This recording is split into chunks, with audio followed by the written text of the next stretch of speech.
we're back up on the mountain again. We've already been to the lumber store and we have all our tools. Let's get to work. So we left off last time putting these rafters in. So I think we should start off by finishing those rafters first.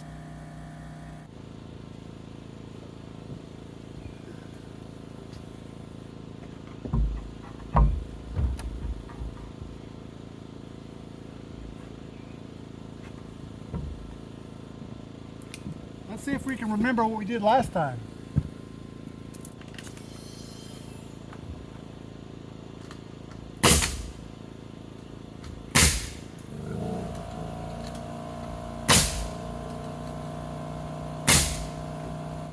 We're going to measure it 3 times and cut it 4.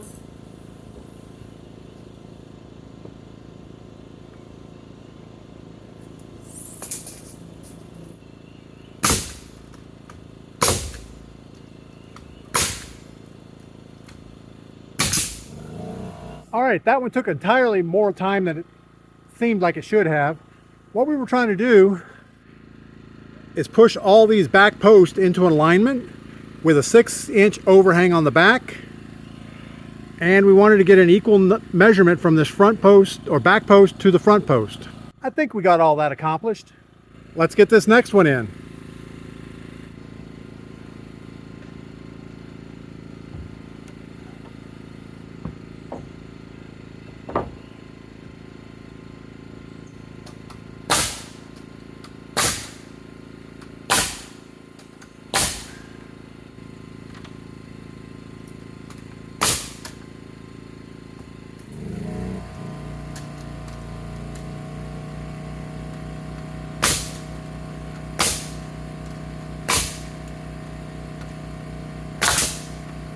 All right, so we have 4 rafters going across. Now we're going to put one in between each one of those, just so our roof support 2x4s don't have too long of a span to support. We don't want snow or anything to fall on there and compromise the roof.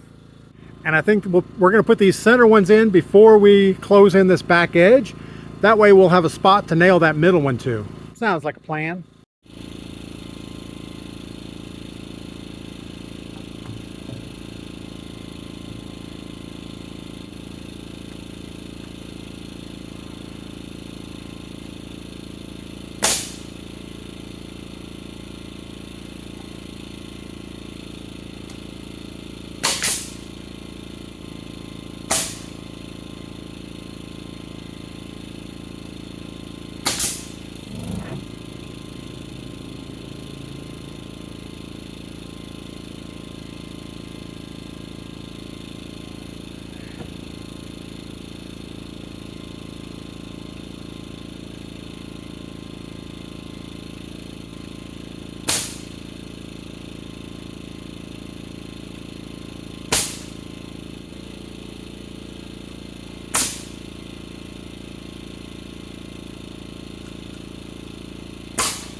All right, just like that, we have all the roof joists on.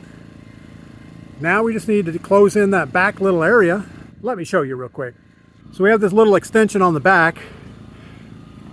We need to extend this joist back to there, extend that joist back to there, and extend this joist into the middle. That should be nice and easy. All right, so we have a 6-foot board right here. I think the important measurement is to keep the overhang the same. So I marked 11 inches and we'll put that right on this inside edge.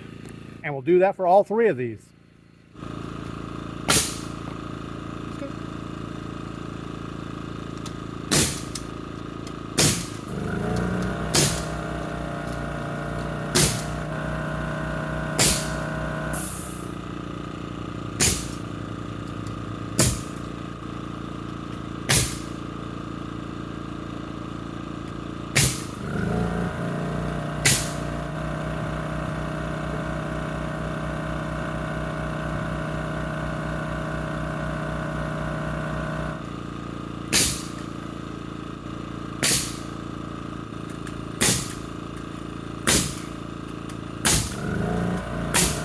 All right, we got all that closed up. We just had one mishap. I was trying to reach to shoot this nail in and we missed the board. So we did the right thing and shot another nail right next to it. Yeah, we're gonna pull that one out.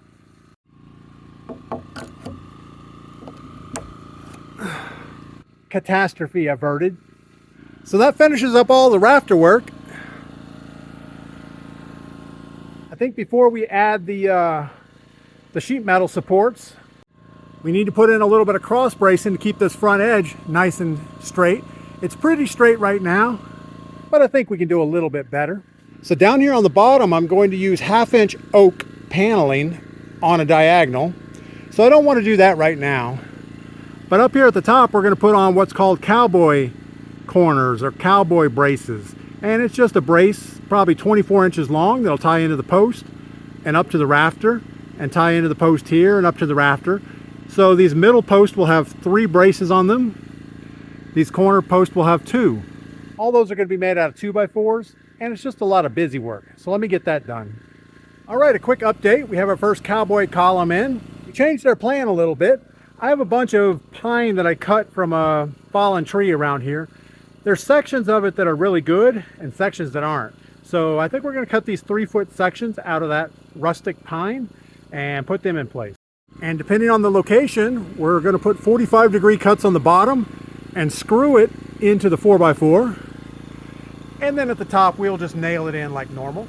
Now I have a bunch of bracing in place here just to help straighten this wall to make sure we're perfectly straight. Once we get all these support braces on, we can take that bracing out. We won't need it, but better have it in there right now. All right, we got the one shot on the front. Let me show you real quick. So all the way across the front, we have these 36-inch braces. They're all 67 inches from the floor, and they all go up on a 45-degree angle. So they should be pretty straight. At least straight enough for the girls we date. We also have them set behind the post, so it doesn't make the bays any narrower than they were. So that's kind of good.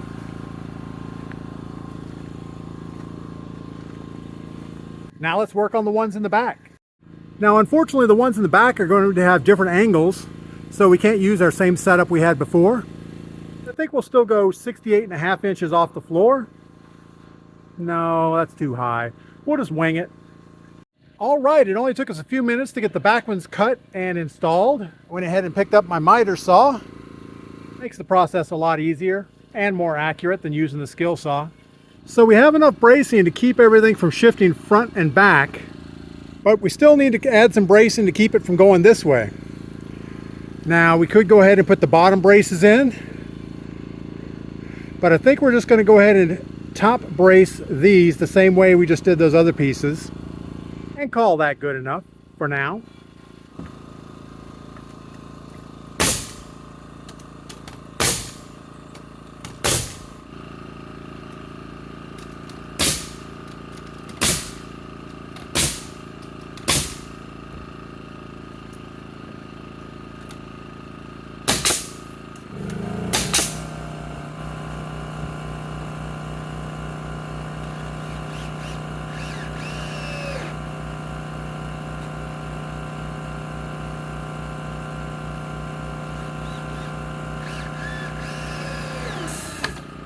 All right, that should get all of our wobble bracing in place.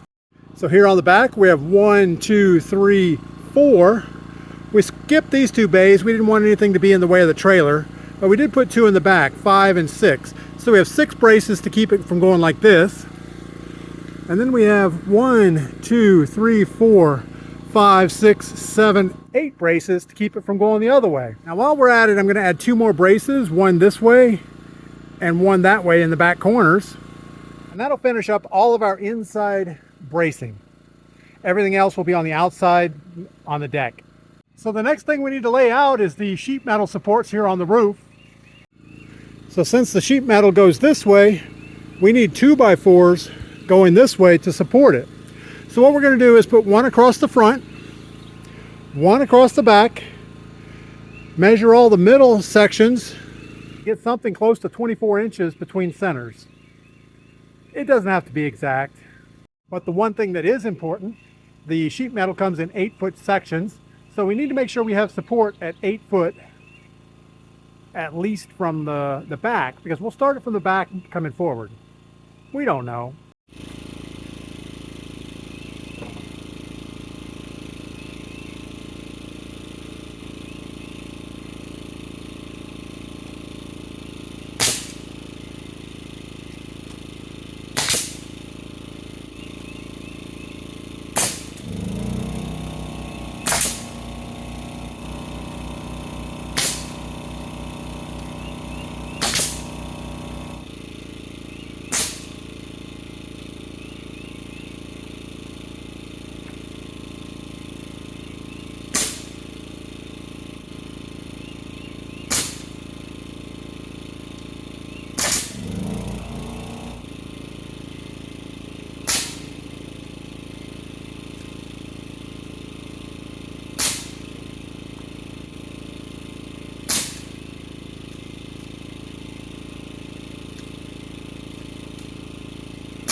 So we had a little miscalculation on this front one. I made it a little bit too long, so we're going to have to cut those off. But that shouldn't be too hard.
All right, we're slowly making progress.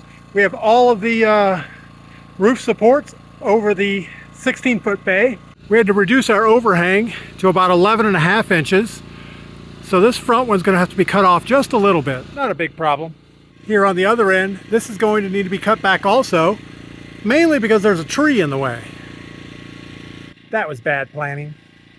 All right, now we change to 8-foot long material, and we're going to do a 4-inch overlap. We're just going to stack them forward of each of these, and then the next one we're going to stack them behind with the same 4-inch overlap. Should be good. I think I just figured out why our measurements are off. So usually you buy 2x4 by 8 footers. These are only 93 inches, which is 3 inches short of 8 feet. What these are designed for is studs, where you put a base on it and a cap strip, and that makes a full 8-foot long wall. I didn't realize that when I picked these up. That's why they were less expensive.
All right, we got the second bay all shot together. I did have to modify the plan a little bit. I went to a 2-inch overlap instead of 4 inches. Since we picked up the 2x4 by stud length, they're not long enough. But since we have to shorten the roof overhang on this side anyway, it's perfect. All right, let's shoot this last bay together. Of course, that brush hog is going to be right in the way. Whose bad planning was that?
All right, that's going to do it for all the roofing framing stuff.